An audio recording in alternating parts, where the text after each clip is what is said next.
El sol de 1948 no era amarillo, era un puño cerrado y rojizo que golpeaba el Valle de los Sauces hasta secar hasta el último aliento de esperanza. La Hacienda de los Espejos no era una casa, sino un esqueleto gigante devorado por el olvido, un monumento de barro rajado que se alzaba en medio de un páramo de cactus y tierra sedienta, su silueta temblando bajo el calor como una promesa de tragedia. El aire, denso y opresivo, olía a salitre, a madera agonizante y a la memoria de un tiempo donde la vida valía menos que la sombra de un burro en pleno mediodía. En ese lugar, la existencia se medía en la cantidad de polvo que uno tragaba y en el silencio que se pegaba a la piel, un silencio tan profundo que parecía contener todos los lamentos del siglo pasado. La gente del valle decía que el sitio no estaba vacío, sino pesado, que cada crujido en sus vigas era la casa respirando, o quizá esperando. Y en medio de esa desolación geográfica y espiritual, llegó Elena. Su nombre apenas importaba. Para el pueblo, ella era solo la viuda gigante, un eco de superstición y un blanco fácil. A sus 30 y tantos años, su estatura imponente, que en otra tierra habría sido una bendición, aquí era una sentencia, una marca más que la hacía diferente, y por ende, culpable. Sus ojos cansados no eran de derrota, sino de una fuerza silenciosa y contenida, la de quien ha visto lo peor y ya solo camina hacia adelante. Acababa de enterrar a su marido, y con él, la frágil ilusión de estabilidad que se había roto bajo el peso de una deuda que se extendía como una maleza venenosa. La miraban con lástima por el luto, pero con un miedo soterrado por el mito. El infortunio se le pegaba a la ropa, y ahora había comprado la casa que nadie quería. El acto fue una locura, la compra irrisoria de la Hacienda de los Espejos por $5 míseros. Un precio simbólico que el notario, temblándole la mano, registró como un trato con el diablo. No era dinero, sino una declaración de guerra contra la miseria, una rendición desesperada ante la única opción que le quedaba para no ahogarse en la bancarrota. La gente del valle susurraba que nadie se atrevería a vivir allí, que la hacienda estaba maldita, que su tierra era un sudario. Pero para Elena, el precio bajo no era un mal presagio, sino una oportunidad brutal. Solo allí, donde la dignidad moría asfixiada, podía ella, la viuda marcada por la culpa, intentar forjar un legado limpio para su pequeño, Martín, protegiéndolo de la pobreza y del juicio mordaz de los vecinos. Martín, su hijo, de apenas 6 años, no entendía de deudas ni de maldiciones. Solo veía el polvo que levantaban sus botitas al correr y la inmensidad de un patio que se abría ante él como un desierto prometido. Elena lo observó aferrándose a una muñeca de trapo, la única herencia palpable que le quedaba de una vida normal, y supo que su motivación no era la fortuna, sino la supervivencia desnuda y cruda. Su herida emocional era un fantasma más pesado que cualquier leyenda, la culpa no resuelta por la muerte de su esposo, la voz interna que le gritaba que no fue lo suficientemente rápida, lo suficientemente fuerte, que falló en el momento crucial. Esa sensación de ser responsable por no haberlo salvado a tiempo era el motor que la empujaba a desafiar el miedo que había paralizado a toda una comunidad. Entraron a la hacienda justo cuando la luz moría, bañando los muros en una palidez espectral. La puerta de madera gruesa se cerró tras ellos con un gruñido metálico que pareció sellar su destino. La necesidad urgente de Elena era la estabilidad, sentir que bajo sus pies, y bajo los de su hijo, había una base sólida donde reconstruir sus vidas, lejos de las miradas enjuiciadoras que la habían convertido en un estigma ambulante. La tierra del páramo era inhóspita, sí, pero al menos era suya, comprada con lo que el mundo consideraba ceniza. El aire dentro de la casa era aún más denso que el de afuera, una capa fría y polvorienta que no se movía, y que al ser inhalada, dejaba un gusto amargo en la garganta. Era la casa del olvido, y ella estaba dispuesta a reclamarlo. Se propuso limpiar la cocina primero, el corazón de cualquier hogar, aunque este corazón pareciera haberse detenido hacía décadas. El fuego de una vela temblaba, proyectando sombras alargadas y caprichosas que bailaban sobre las paredes descascaradas, creando ilusiones de movimiento donde solo había moho y quietud. Cada paso de Elena resonaba con un eco amplificado, como si las paredes estuvieran escuchando, juzgando su invasión. El único sonido era el crujido constante de la madera, que no parecía el natural asentamiento de un edificio viejo, sino una conversación lenta y sorda, un diálogo de la casa consigo misma. La temperatura dentro era notablemente más baja, un frío de piedra que el sol de la tarde no lograba desterrar, y Elena se envolvió en un chal, sintiendo la aspereza de la lana contra su piel. Fue justo en ese momento de quietud tensa, al mover unos escombros cerca de una de las pocas ventanas que aún conservaban vidrio intacto, un vidrio que, al mirarlo, distorsionaba su rostro de una manera inquietante, que el primer indicio de que no estaban solos la golpeó con la fuerza de un puñetazo frío en el estómago. El viento seco, que se lamentaba afuera, no era la causa. Fue un cambio abrupto en la atmósfera, un corte en el silencio que parecía imposible en la vastedad de ese lugar. La respiración de Elena se aceleró, sintiendo un escalofrío que no tenía que ver con la temperatura de la piedra.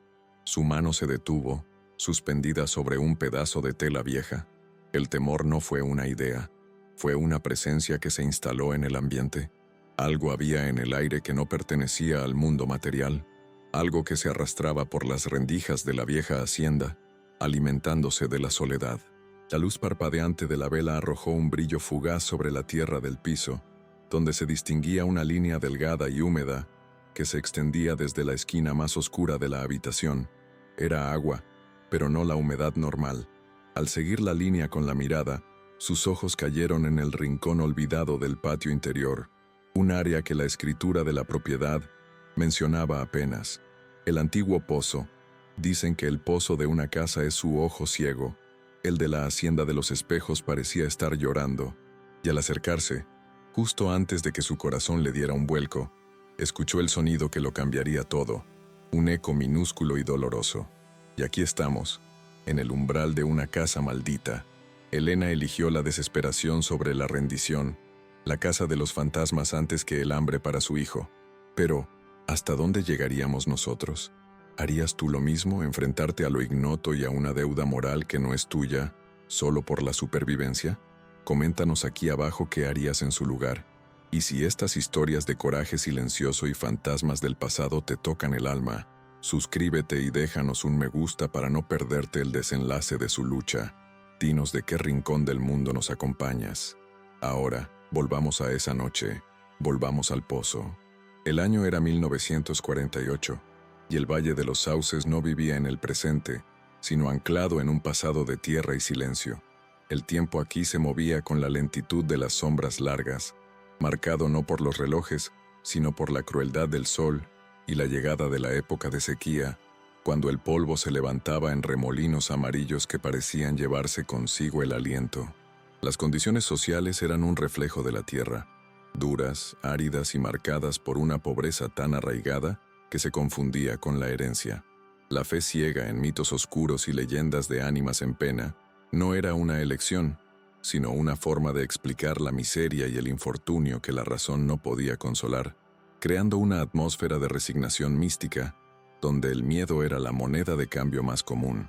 La hacienda de los espejos se erigía como la cúspide de esa miseria, no por su riqueza, sino por su abandono. Su vastedad era un insulto al hambre del valle, una mole de adobe que se caía a pedazos, cuyos espejos, la razón de su nombre, habían sido saqueados o rotos hacía tiempo, dejando solo marcos vacíos que parecían ojos ciegos observando la desolación. La ambientación era visualmente impactante, una paleta de ocres, marrones secos y el azul implacable de un cielo sin nubes. Al acercarse, el tacto se activaba con el crujido constante de la madera vieja bajo los pies, un sonido que se sentía en el pecho como un latido anómalo, y el olor penetrante del salitre y el olvido se pegaba a la ropa y al paladar, una fragancia de muerte y estancamiento. Elena se movía dentro de ese esqueleto como una figura de luto tallada en piedra, su figura alta y robusta, destacando aún más en el entorno decadente. Su cotidianidad ahora era una rutina de limpieza y desesperación silenciosa. Cada cepillada, cada barrido que levantaba nubes de polvo centenario, era un intento de exorcizar la mala suerte y la culpa que la perseguían. Se movía despacio, con la deliberada cautela de quien teme despertar algo que es mejor dejar durmiendo. Su piel áspera por el sol y el trabajo constante contrastaba con la ternura con la que sostenía a Martín, su pequeño, un oasis de vida en un desierto de muerte. Su viudez no era un estado, sino una etiqueta con la que la sociedad la había marcado, la viuda gigante.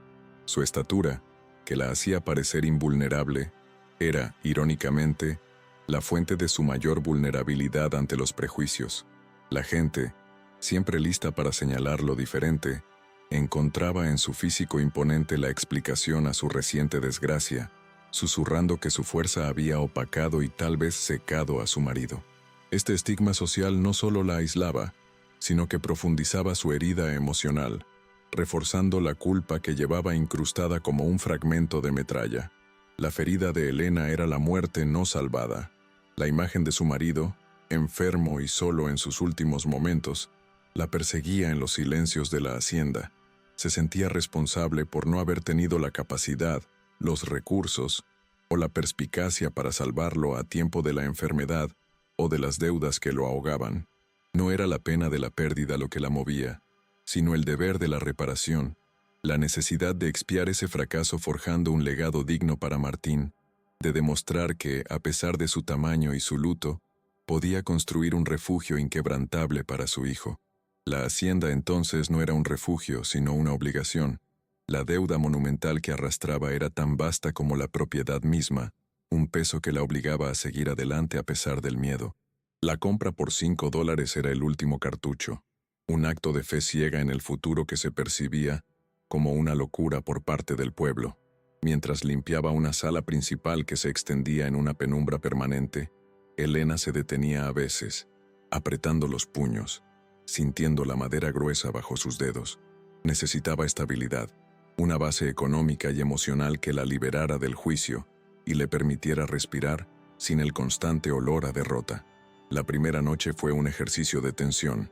El silencio se volvió un personaje más, palpable y amenazante. Las lámparas de aceite que encendió apenas lograban disipar la oscuridad, y los límites de la casa se difuminaban en una negrura que parecía viva. Elena acostó a Martín en un catre improvisado en la cocina, el lugar que consideraba más seguro por ser el más pequeño y menos expuesto. El niño dormía acurrucado. Su respiración suave era el único ritmo vital que contradecía el latido sordo de la vieja casa.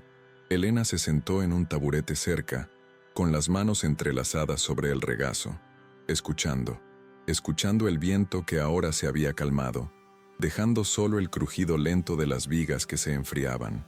El clima era sofocante incluso de noche, un calor que se pegaba a la piel y que hacía más difícil distinguir el sudor del miedo. Era en ese silencio pesado donde su culpa le hablaba más fuerte, recordándole el rostro pálido de su esposo, la promesa no cumplida. Era una tortura lenta, una herida abierta que la hacía sentir merecedora de la desgracia. Se levantó para asegurar la puerta, sus pies arrastrándose sobre el suelo de tierra compactada. La luz de la luna, filtrándose por las rendijas, creaba patrones extraños y distorsionados. Se obligaba a racionalizar cada ruido.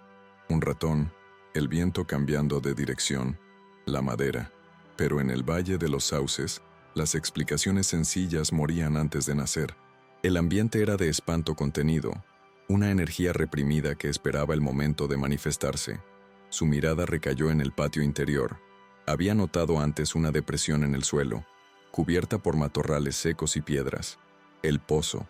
El acta de propiedad lo mencionaba como inutilizado por sequía, un detalle sin importancia. Pero ahora, bajo la luz fantasmal de la luna, el lugar parecía emitir una oscuridad más densa. La sed del páramo era tan inmensa que un pozo seco era un símbolo de la desesperanza. El olor a salitre se intensificó de repente, mezclándose con algo más terroso, más húmedo, imposible. Elena se acercó a la puerta del patio con una cautela que su físico imponente no reflejaba, sino que traicionaba. Su cuerpo era fuerte, pero su espíritu estaba exhausto de tanto pelear contra la realidad. Ella anhelaba la paz, pero la hacienda parecía ofrecer solo un conflicto más grande, más antiguo. Martín se removió en su catre, un gemido suave. Elena se giró, el miedo por su hijo superando su curiosidad. La maternidad era su armadura y su punto débil. Protegerlo era su única misión. Se acercó a él, rozándole el pelo con la mano, sintiendo la calidez de su frente, el ancla a la realidad que la detenía de sucumbir al pánico místico. Pero al girarse hacia el patio, la línea húmeda que había visto antes no había desaparecido. Ahora era más ancha, se arrastraba desde el rincón del pozo como una serpiente plateada a la luz de la luna. No podía ser el rocío.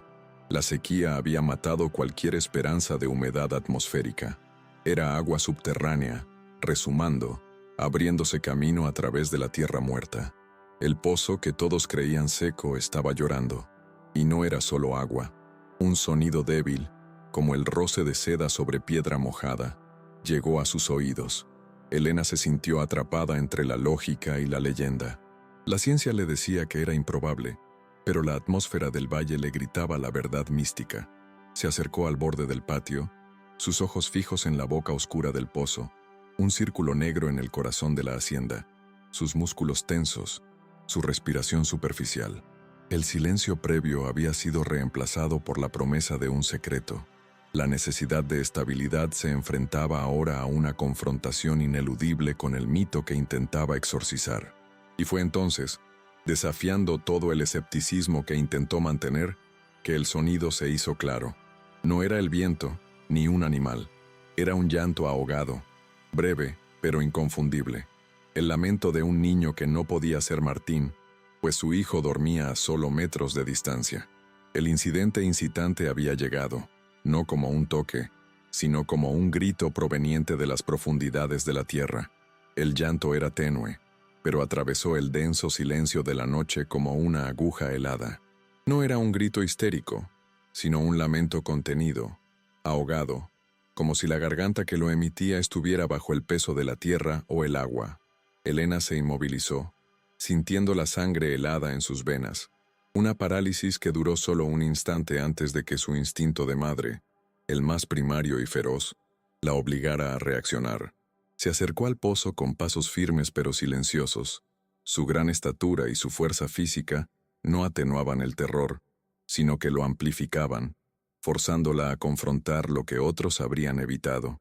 Su respiración se hizo pesada, rompiendo el hechizo de la quietud, y sintió el olor a humedad y hierro oxidado que emanaba de la boca circular y oscura. Se arrodilló al borde, sintiendo la rugosidad de la piedra antigua bajo sus dedos, y se asomó al abismo. La luz de la luna era insuficiente para perforar la negrura interior, solo revelaba la humedad reciente en las paredes del brocal. Intentó encender el mechero de petróleo que llevaba, pero la mano le temblaba con una intensidad que la avergonzó. Se obligó a concentrarse, a anclar su mente a la lógica.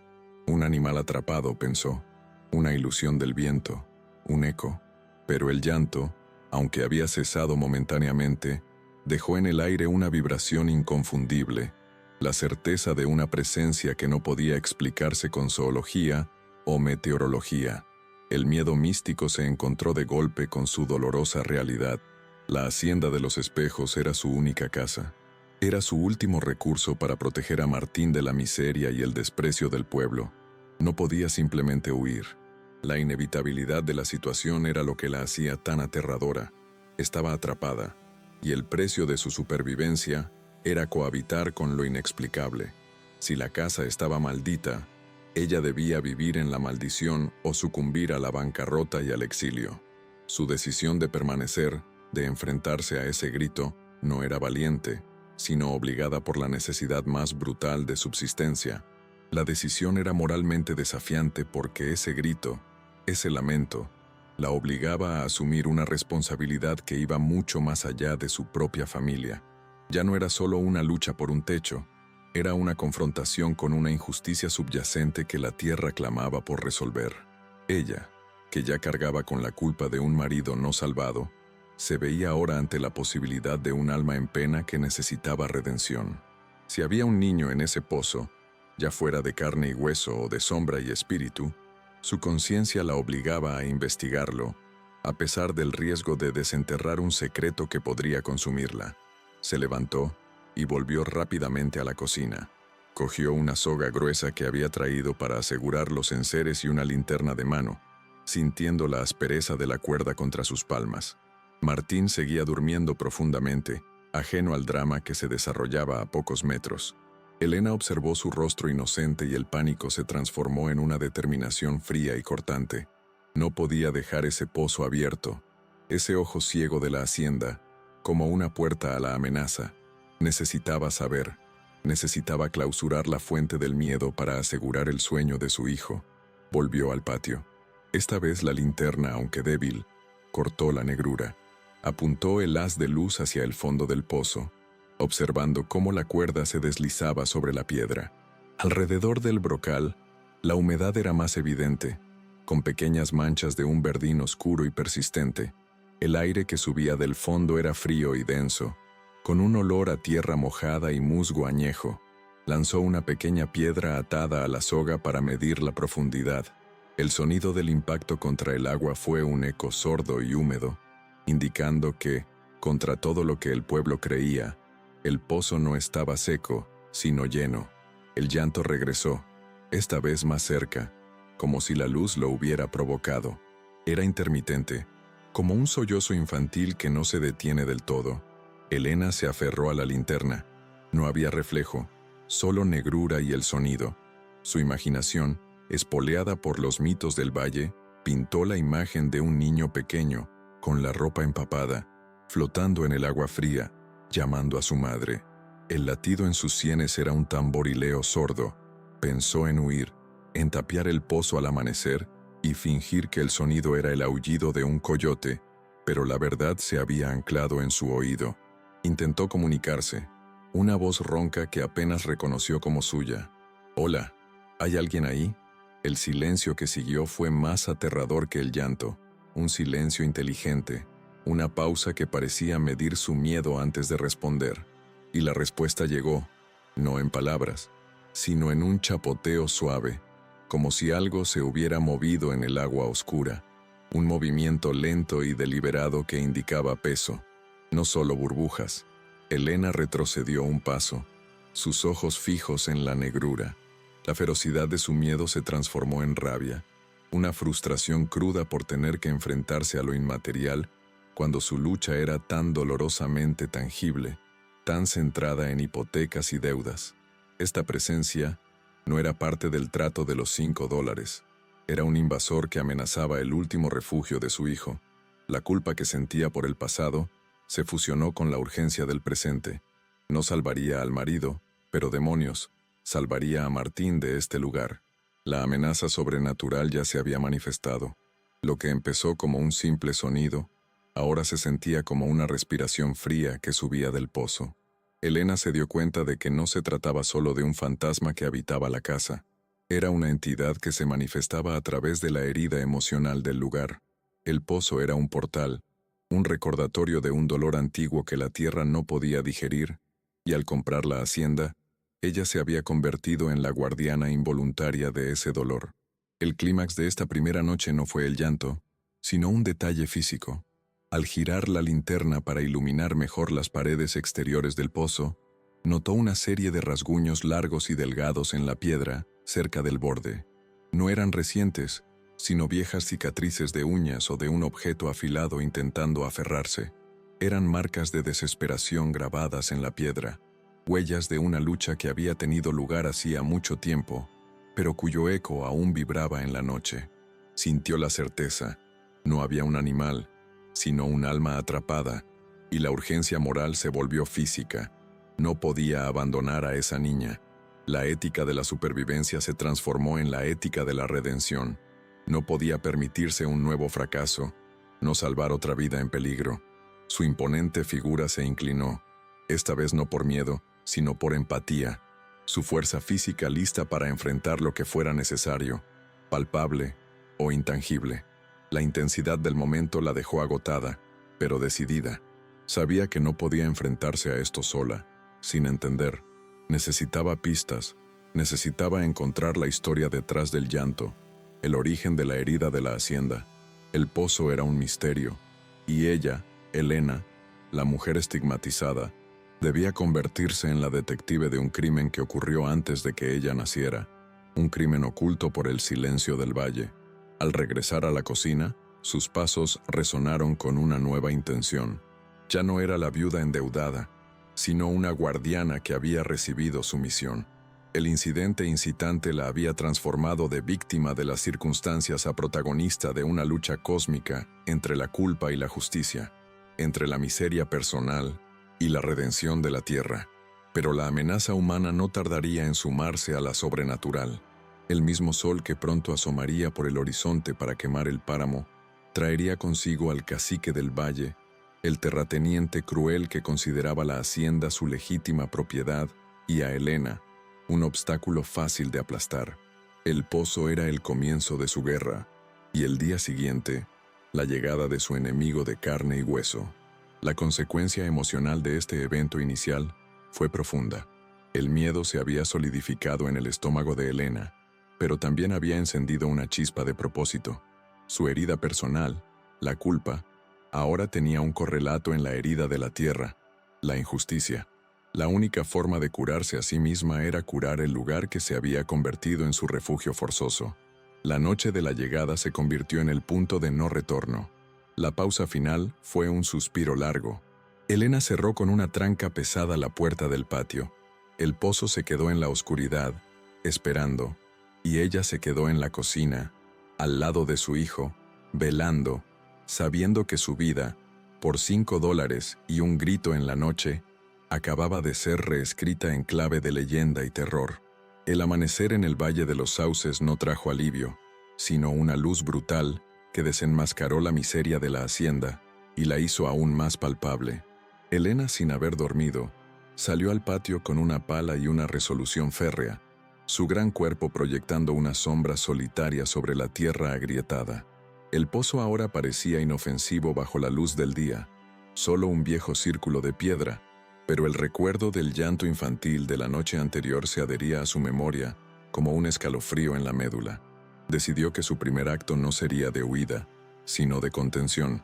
Levantó una barricada improvisada de piedras y tablas pesadas alrededor del brocal, sellando temporalmente la boca oscura, un intento de aislar el miedo. Mientras trabajaba, el crujido constante de la hacienda se intensificó, ya no como el natural asentamiento de la madera, sino como una protesta, un gemido molesto ante su intento de silenciar el secreto. De repente, al mirar hacia el antiguo porche, vio el primer indicio de la fuerza opositora sobrenatural. Uno de los pocos vidrios que quedaban en un marco abandonado se había roto espontáneamente, no con un estallido, sino con una grieta limpia y precisa que distorsionaba la imagen del paisaje, haciendo que los cactus parecieran cuchillos y el cielo, líquido. Era una sutil distorsión de la realidad, un recordatorio de que el alma negra del páramo ya sabía que ella estaba allí. Al mediodía, llegó la amenaza humana. Un automóvil negro, antiguo y polvoriento, se detuvo frente a la hacienda, levantando una nube de tierra roja que ahogó el aire. De él descendió el cacique del valle, un terrateniente corpulento con ojos pequeños y una sonrisa de satisfacción cruel, vestido con ropa de montar impecable, un contraste ofensivo con la pobreza del entorno. Traía consigo a 2 hombres fornidos, sus sombras silenciosas, reflejo de su autoridad y su corrupción. El cacique se acercó a Helena con la lentitud premeditada de un depredador, considerando su imponente figura no como una amenaza, sino como un desafío a ser conquistado. «Así que la viuda gigante ha comprado un puñado de ceniza», dijo el cacique, con una voz áspera y untuosa que apenas ocultaba el desprecio. Le ofreció una miseria, apenas el doble de los $5 que había pagado, por la propiedad, usando la miseria del pueblo como arma. «Nadie quiere esta tierra maldita, Helena. Véndeme esto y te doy lo suficiente para que desaparezcas antes de que te quedes sin aliento». La presión era sutil pero cargada de violencia, una táctica que usaba la fe del pueblo en la maldición para forzarla a ceder. Helena se mantuvo firme. Su silencio era su mejor defensa. Su mirada se encontró con la del cacique, sin parpadear, la fuerza contenida de sus ojos cansados comunicando una determinación pétrea. «La hacienda es mi casa, cacique», respondió, su voz grave y controlada. «Y no está en venta». La negativa, tan simple y directa, fue un shock. El cacique no estaba acostumbrado a la resistencia, menos aún de una mujer viuda y estigmatizada. Este primer enfrentamiento elevó la apuesta. Ya no era solo un negocio, sino un duelo de voluntades, un desafío a la autoridad del terrateniente. Esa noche, el cacique intensificó la presión. Sus hombres merodearon por la propiedad, sus siluetas oscuras apenas visibles en la lejanía, sus linternas encendidas y apagadas en patrones intermitentes, creando una atmósfera de vigilancia constante. Elena se sintió rodeada, no solo por el miedo místico, sino por la amenaza muy real de la violencia física. Se atrincheró en la cocina con Martín, durmiendo con un viejo machete de su marido a su lado. La introspección de Elena se hizo más intensa en esos momentos, interrumpiendo las escenas de acción. Se preguntó si su negativa era valor o la arrogancia de su culpa, la necesidad inconsciente de castigo por no haber salvado a su esposo. La manifestación de la sombra fue más audaz la segunda noche. El crujido de la madera se transformó en pasos arrastrados por los pasillos vacíos, y un frío anormal, un aire helado y denso, se concentró justo en la puerta de la cocina. Elena sintió cómo el miedo intentaba drenar su energía, cómo la entidad se nutría de su soledad y su terror. Se aferró al machete, pero sabía que un arma física era inútil contra una fuerza que existía en la vulnerabilidad. Cerró los ojos, concentrándose en el recuerdo de su esposo y en el rostro de Martín, usando su amor como un escudo, la única fuerza simbólica que podía oponerse al mal. Al tercer día, las fuerzas de oposición se fusionaron en un ataque psicológico. El cacique mandó a pregonar rumores en el pueblo, que Elena había profanado un cementerio antiguo para financiar su compra y que su imponente estatura era una señal de un pacto oscuro. La miseria del pueblo, fácil de manipular, se convirtió en desconfianza y hostilidad abierta. Cuando Elena salió a comprar provisiones, fue recibida con el silencio cortante y los ojos bajos. La habían aislado por completo.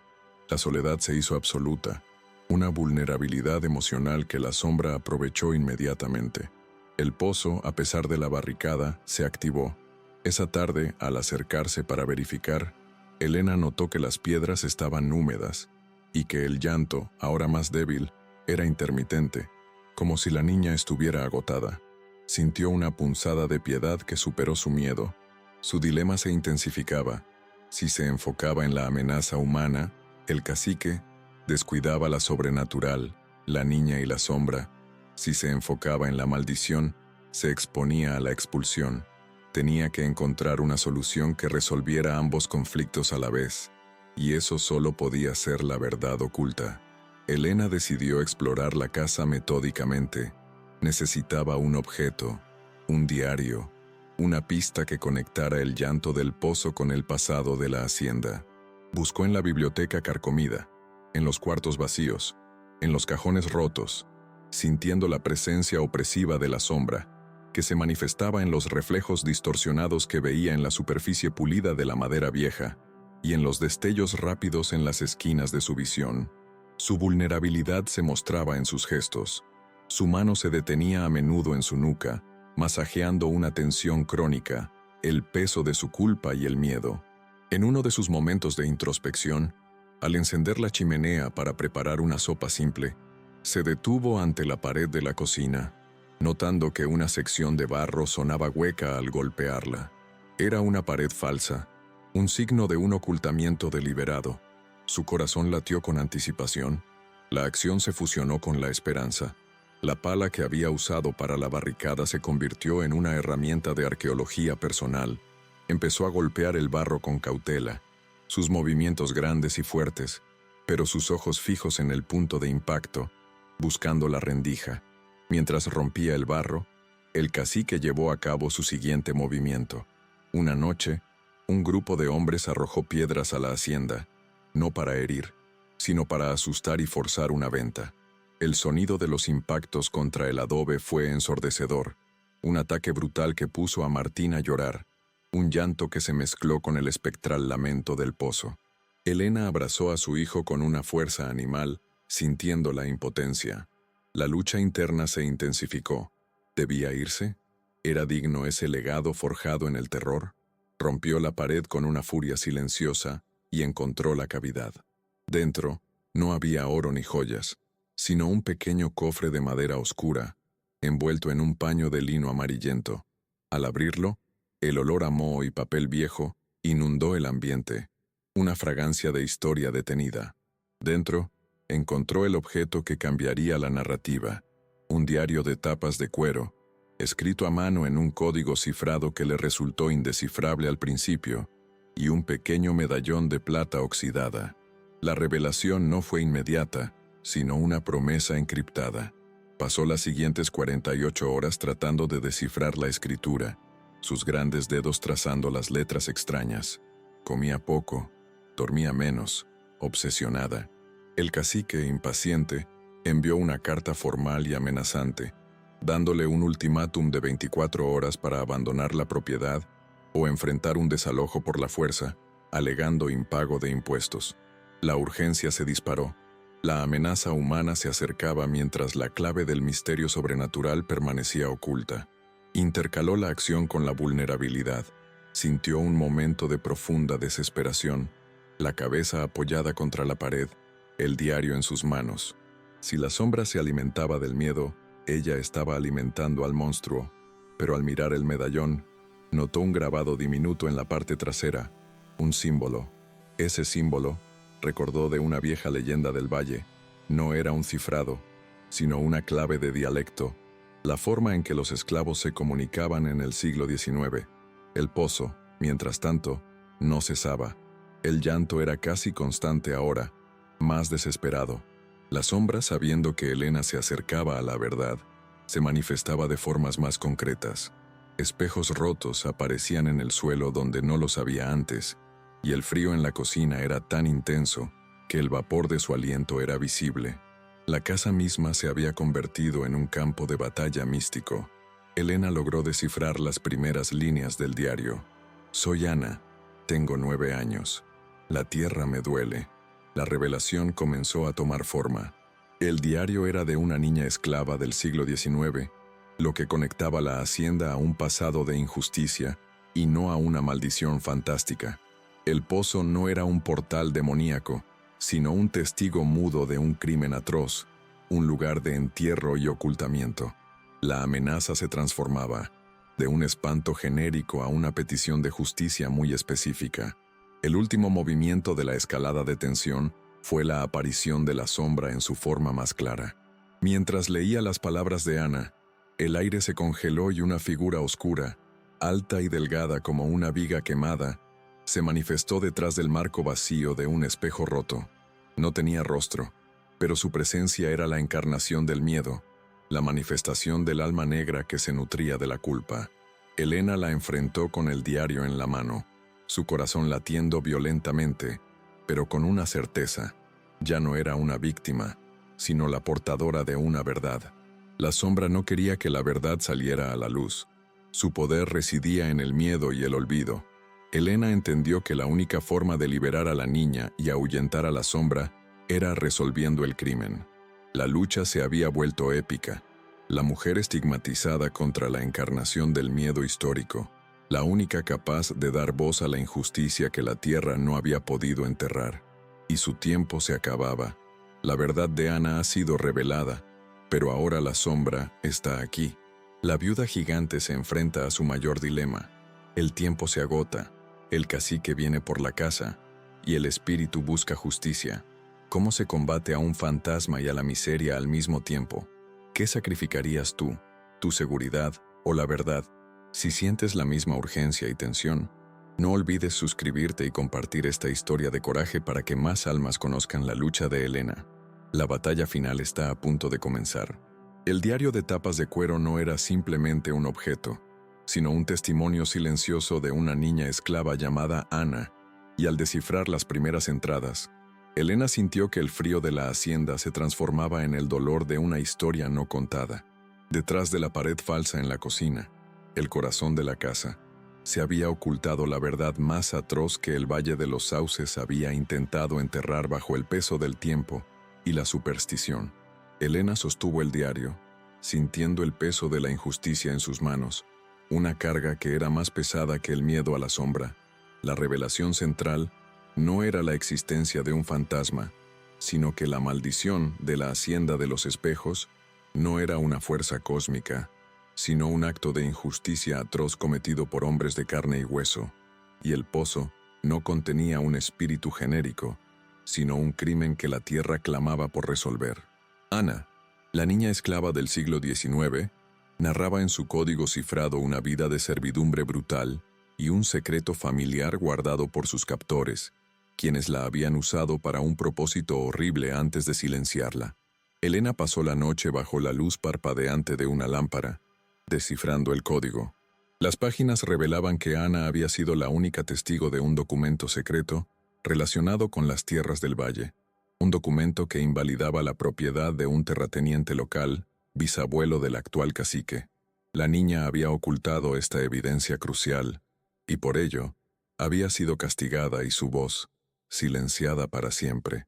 El llanto en el pozo no era una manifestación maligna, sino la pura desesperación de un alma que buscaba ser escuchada para que su verdad saliera a la luz. Cada página era un golpe emocional para Elena. La niña esclava, a través de sus palabras, conectaba el dolor del pasado con la tiranía del presente. La miseria que el cacique infligía al pueblo, la misma que oprimía a Elena, tenía sus raíces en un robo de tierras y una muerte encubierta. El secreto no solo redefinía la amenaza, sino que le daba a Elena, la viuda gigante, una motivación trascendental. Su lucha por el hogar ahora era una búsqueda de justicia histórica. La sombra que se había manifestado detrás del espejo roto intensificó su presencia. Ahora sabía que Elena estaba cerca de su fuente de poder. El aire se volvía irrespirable a medida que Elena leía los pasajes más dolorosos. La sombra no era el espíritu de Ana, sino la entidad parasitaria que se nutría del olvido y la culpa asociados al crimen, la manifestación simbólica del mal que se había enquistado en la hacienda. Su objetivo era destruir el diario y mantener el silencio. Elena encontró un pasaje crucial en el diario, una descripción detallada de un pequeño cofre de metal que Ana había visto, conteniendo el documento de propiedad legítima que invalidaba los títulos del cacique.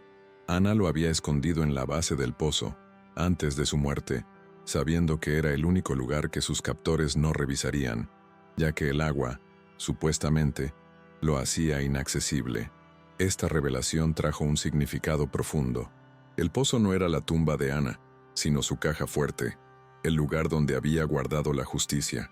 El llanto que Elena había escuchado no era un simple gemido, sino la guía hacia el objeto oculto, el clamor de la tierra por liberar la verdad. Elena sintió una oleada de empatía por la niña y un fervor renovado. Ya no estaba luchando solo por su vida, sino por la redención de Ana y, por extensión, de todo el valle. El medallón de plata que encontró junto al diario no era solo una baratija. Ana había descrito que su reverso tenía un grabado que coincidía con la cerradura del cofre en el pozo. Era la llave. La revelación no solo proporcionaba el contexto del misterio, sino la herramienta para resolverlo. La conexión entre la niña muerta y la viuda viviente se había sellado, un pacto de justicia a través del tiempo. El secreto transformó el miedo de Elena en propósito. El temor a la sombra disminuyó porque ahora entendía su naturaleza. Al revelar la verdad, la sombra se desvanecería. Su lucha se volvió menos personal y más moral. La supervivencia de su hijo y la hacienda dependían ahora de su capacidad para ser la voz y el brazo ejecutor de la justicia de Ana. La viuda gigante, marcada por la culpa, había sido elegida por el destino para ser la redentora del valle. El reloj de arena de Elena estaba a punto de agotarse. Con el diario de Ana descifrado, la verdad del pozo y la inminente llegada del cacique para el desalojo forzoso, la viuda gigante se enfrentó a un dilema que trascendía su supervivencia. Ella sabía que en el fondo del pozo estaba el cofre con la evidencia que arruinaría al cacique, el documento que invalidaba sus títulos de tierra y que, al ser expuesto, liberaría al valle y a la hacienda. Sin embargo, para calmar el espíritu de Ana y hacer que la tierra dejara de clamar, lo que ahuyentaría a la sombra, el diario había indicado que se requería un acto de sacrificio personal, un ritual de redención pura. Ana, en sus últimas páginas, no solo había narrado el crimen, sino que había dejado una petición mística para sellar la injusticia y permitir que su alma encontrara descanso. La persona que encontrara la verdad debía sacrificar su última posesión valiosa, algo que representara el ancla más fuerte a su antigua vida o su único bien de valor intrínseco. Para Elena, esta reliquia era un medallón de oro desgastado que pertenecía a su madre, el único objeto que le quedaba de su pasado, y que, en un momento de desesperación, había guardado para vender si Martín llegaba a enfermar gravemente. Era su seguro de vida, su último recurso financiero contra el hambre. El dilema moral se cernió sobre ella con la fuerza de una tormenta. Tenía dos caminos. La primera opción era la venganza-supervivencia inmediata. Podía utilizar el medallón de plata, la llave del cofre, para recuperar el documento, entregar la evidencia al pueblo o a las autoridades, asegurar su bienestar inmediato al deshacerse del cacique, y de paso, vengar la muerte de su esposo al destruir la fuente de la opresión económica. Pero este camino ignoraba el rito de Ana y, por ende, dejaba al espíritu sin descanso y a la sombra alimentándose del dolor residual. La segunda opción era la redención-sacrificio. Podía sacrificar el medallón de oro de su madre, su única reserva, arrojándolo al pozo en un acto de fe ciega. Este sacrificio personal, el más doloroso para ella, calmaría la tierra y apaciguaría a Ana.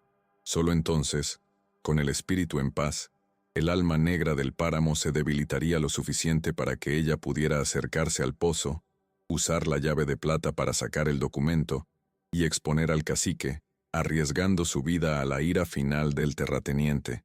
Su elección expondría si priorizaba su culpa, la necesidad de seguridad material para su hijo, o el futuro, la justicia y la paz espiritual. Elena se sentó en el suelo frío, abrazando a Martín dormido, con el medallón de oro en una mano y el diario en la otra. El metal frío era su última protección contra la miseria, su nexo tangible con la vida que estaba tratando de construir. Sacrificarlo era un acto de fe aterrador, una renuncia a la lógica económica en favor de la justicia mística. La sombra, sintiendo su vacilación, se manifestó de nuevo.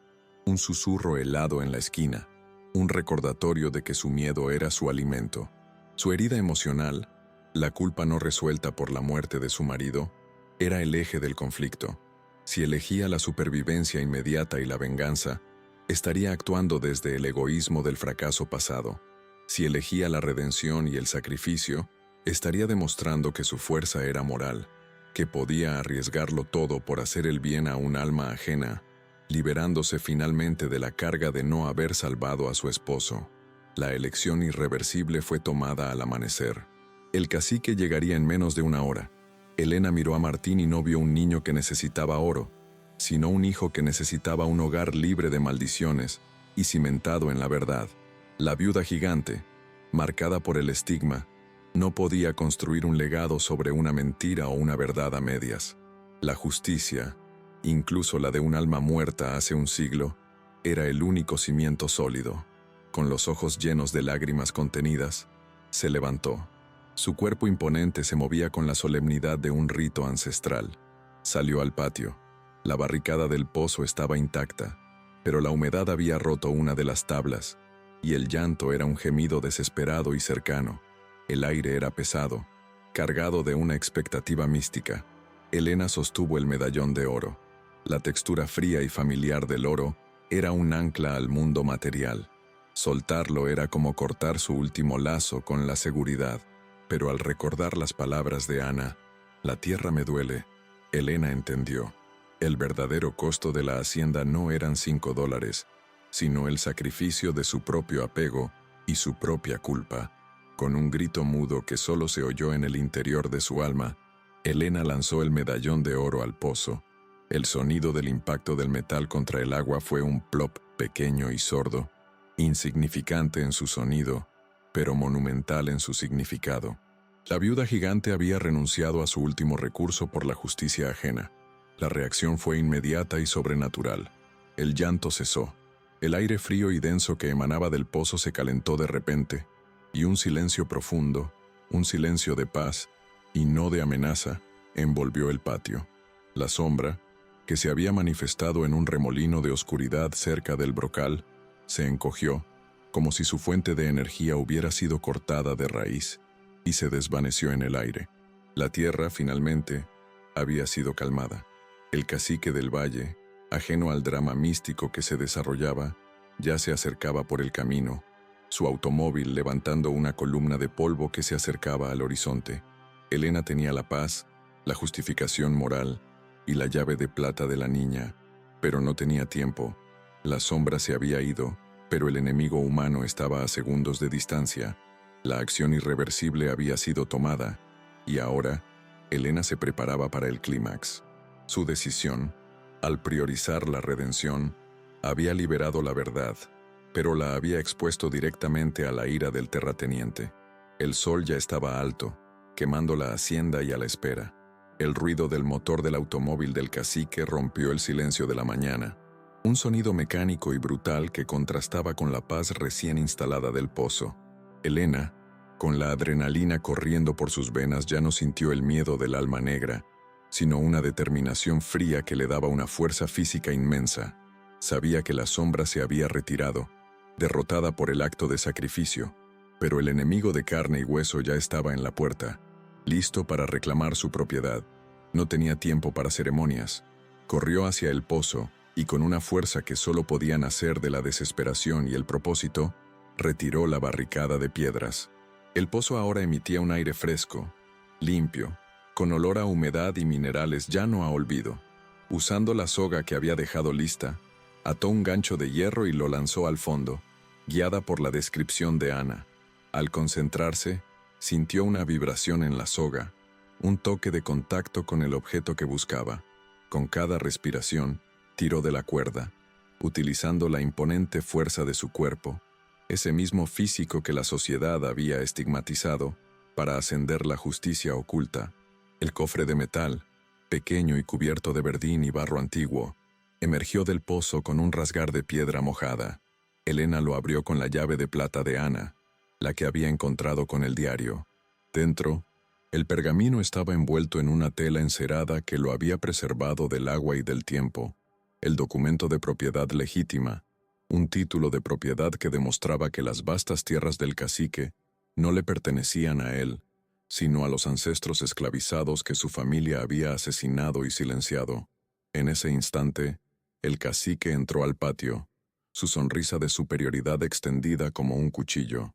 Lo acompañaban sus dos matones, silenciosos y listos para ejecutar la orden de desalojo.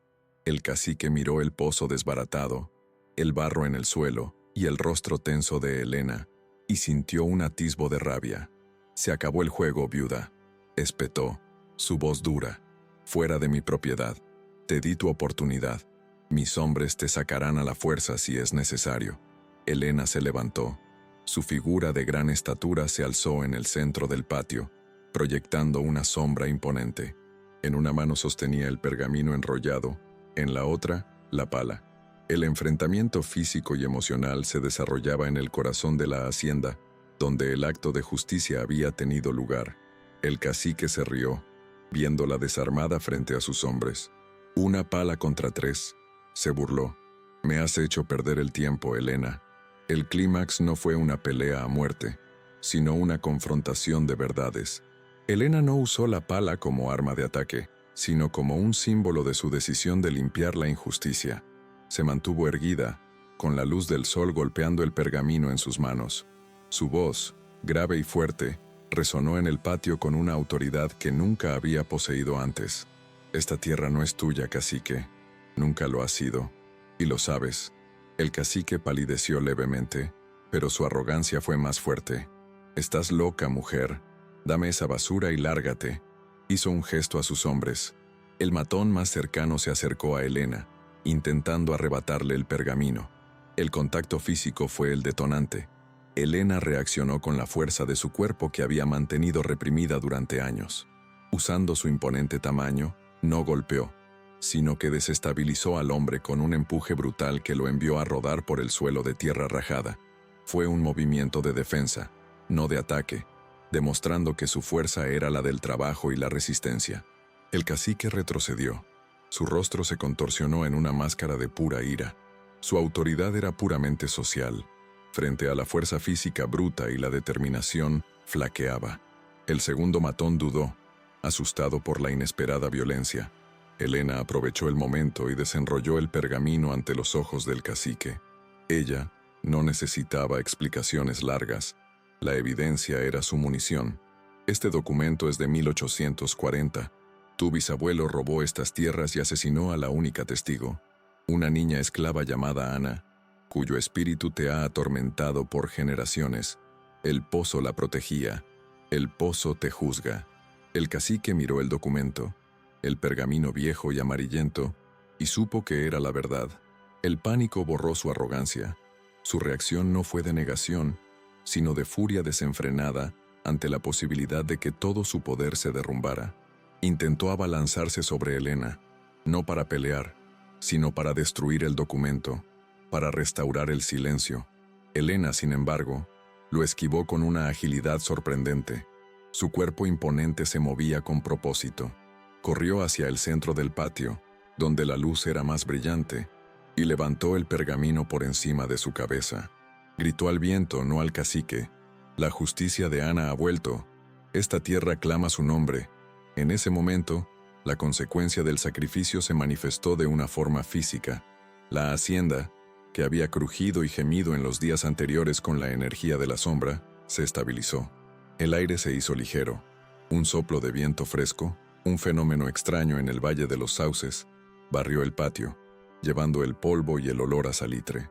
Las paredes de barro no cayeron, sino que parecieron respirar, liberadas de la opresión centenaria. El cacique se detuvo, vio la determinación inquebrantable en los ojos de la viuda gigante, el documento en su mano y el silencio del pozo. Comprendió que había perdido, no solo la propiedad, sino el control sobre el miedo del pueblo. La justicia de Ana era ahora la leyenda de Elena. Sin decir una palabra, el cacique se dio la vuelta, un hombre derrotado y expuesto. Sus matones lo siguieron en silencio, avergonzados y asustados, dejando la hacienda y a Elena.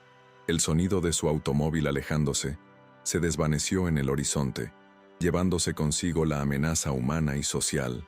Elena se quedó sola en el patio, el documento en sus manos. La sombra había desaparecido, el cacique había huido, el clímax había pasado. La consecuencia emocional fue profunda. La viuda gigante, que había sido una víctima estigmatizada por su tamaño y su culpa, se había transformado. Había restaurado el honor de la tierra. Su coraje silencioso había prevalecido sobre la opresión humana y el miedo místico. Había encontrado la paz, no al salvar a su esposo, sino al asegurar la justicia para una niña que ya no podía gritar. Se agachó, exhausta, y sintió la tierra bajo sus dedos. Era áspera, pero ya no estaba muerta. Sentía vida, liberación. El sacrificio de su último bien material le había dado el bien más preciado: la estabilidad moral y la oportunidad de un futuro libre para Martín.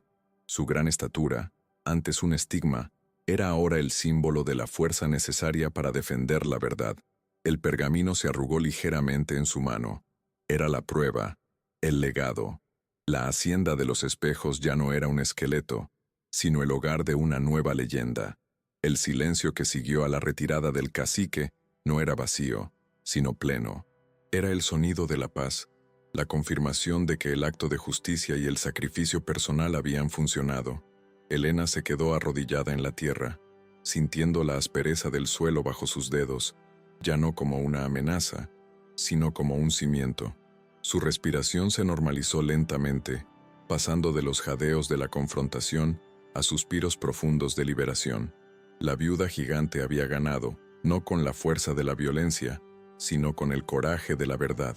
La catarsis emocional fue un proceso lento, que comenzó con la aceptación de su propia culpa. Al luchar por la redención de Ana, Elena se había liberado de la culpa que la había atormentado por no haber salvado a su esposo. Entendió que su fuerza no estaba destinada a detener la muerte, sino a defender la vida y la justicia, y que su fracaso pasado no la condenaba, sino que la había preparado para este momento épico. Al soltar el medallón de oro, su último ancla material al miedo, había encontrado una riqueza mucho mayor, la paz de espíritu. Se levantó, su gran cuerpo sintiéndose menos pesado, menos estigmatizado. Su estatura, que antes la hacía blanco de la superstición, ahora era un símbolo de su resistencia. Se sintió como un monumento de coraje silencioso. La hacienda de los espejos, liberada del alma negra del páramo, ya no era una prisión de miedo, sino un refugio de verdad. El crujido de las vigas ahora sonaba como el natural asentamiento de una casa que, finalmente, había encontrado su propósito. Martín, ajeno a la magnitud de la batalla, se despertó con la calma. Salió de la cocina, frotándose los ojos, y miró a su madre, cubierta de polvo pero con una luz nueva en sus ojos. Elena se acercó a él, lo abrazó con una ternura feroz y lo alzó, sosteniéndolo contra su hombro. En ese contacto se selló su nuevo legado, un hogar construido sobre la honestidad. El pergamino, la evidencia que arruinaría al cacique, no era solo un documento legal, sino un pasaporte a la estabilidad. Elena sabía que ahora, con la verdad de Ana en sus manos, podría llevar la justicia a las autoridades y asegurar la legitimidad de su propiedad. El miedo al desalojo había desaparecido. La amenaza económica había sido aniquilada. En un gesto simbólico de clausura, Elena volvió al pozo. El agua que se veía en el fondo estaba clara y quieta. Ya no había llanto, solo el reflejo inmaculado del cielo azul. Usando la pala, que se había convertido en su herramienta de justicia, tomó la tierra recién removida del borde y la depositó suavemente sobre la boca del pozo, cubriendo el metal y el verdín. No estaba ocultando el pozo, sino honrando el descanso del espíritu de Ana. El desfecho era una liberación en múltiples niveles: personal, por la culpa; social, por la amenaza del cacique; y místico, por la maldición. La tensión mística se había resuelto en un acto de justicia humana que la había liberado. La viuda gigante había pasado de ser una víctima de las circunstancias a la arquitecta de su propio destino, una fuerza inquebrantable que había restaurado el honor no solo de la hacienda, sino de la tierra entera. La tarea no había terminado, pero la lucha principal sí.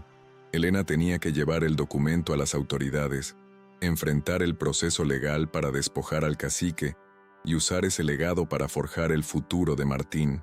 Pero ya no estaba sola en su lucha. Llevaba consigo la fuerza de Ana y la determinación forjada en el miedo. El sol de la tarde bañó la hacienda en un color dorado. Elena, observando el paisaje, sintió una profunda conexión con el Valle de los Sauces. Ya no era un páramo desolado, sino su tierra, un lugar que había sido testigo de la injusticia y que ahora presenciaba la redención. La aspereza del sol ya no era un castigo, sino la calidez de un nuevo comienzo. Ella le había dado voz a la que no podía gritar, y a cambio, había encontrado la suya. Su herida emocional de la culpa se había cerrado, suturada por el sacrificio que hizo por otra alma. El precio de $5 por la hacienda había sido en realidad un pago por su propia liberación. El sol se puso sobre el Valle de los Sauces, tiñendo el horizonte de una promesa naranja. Elena se encontraba al lado de su hijo, viendo cómo jugaba en el patio que ya no estaba maldito. La lucha se había terminado, pero la lección perduraba. Lo que había comenzado como una huida desesperada de la miseria, había concluido como una victoria épica de la moral sobre el miedo. En las tierras compradas por la desesperación y el estigma social, la viuda gigante había demostrado que el verdadero valor de un hogar no se mide por su precio de compra, sino por la integridad con la que se defiende. La moral de la historia se grababa en la tierra. Solo la justicia, sin importar su costo personal, puede convertir una casa maldita en un hogar. La hacienda de los espejos, que reflejaba la culpa y la opresión del pasado, ahora reflejaba el coraje silencioso de una mujer que se atrevió a dar un paso más allá de su propia supervivencia. El sacrificio de su última posesión material por un alma ajena demostró que el tamaño de un alma se mide por lo que está dispuesta a sacrificar por los que ya no pueden gritar. Elena había encontrado la paz al aceptar que no pudo salvar a su esposo, pero que sí podía salvar el honor de una niña olvidada. Esta resignación activa la liberó de las cadenas de su culpa.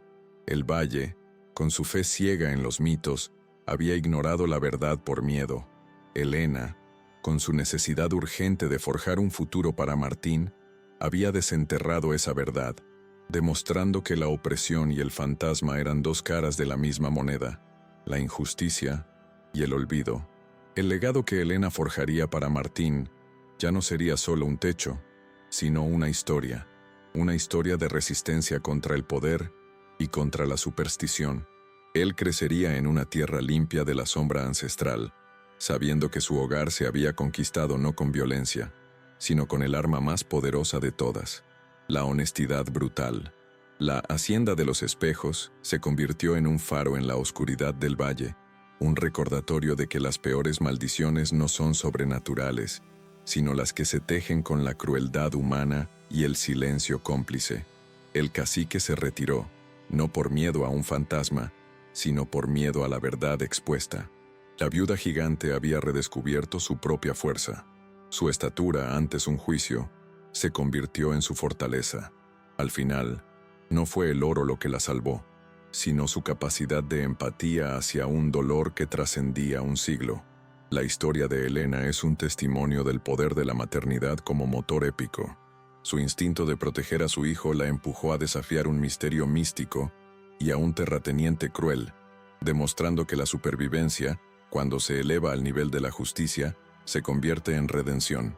El tono épico humano de la narración se asienta en este punto final. Elena no es una heroína mítica, sino una mujer exhausta, con las manos ásperas y el corazón marcado, que hizo lo que tenía que hacer. Su victoria no es ruidosa, es el coraje silencioso que transforma la desgracia en dignidad. La hacienda se durmió esa noche con la promesa de una nueva cosecha, no de maíz, sino de paz. El pozo ya no lloraba, el secreto había sido revelado, y en ese silencio, Elena encontró, por fin, el descanso que tanto anhelaba. Al amanecer, la viuda gigante se levantaría para enfrentar las consecuencias legales de su acción, pero lo haría sabiendo que la base de su nuevo hogar era inquebrantable, pues estaba cimentada en la justicia y el sacrificio. La historia se cerraba, pero la leyenda de la mujer que compró una maldición por $5 para encontrar su alma apenas comenzaba.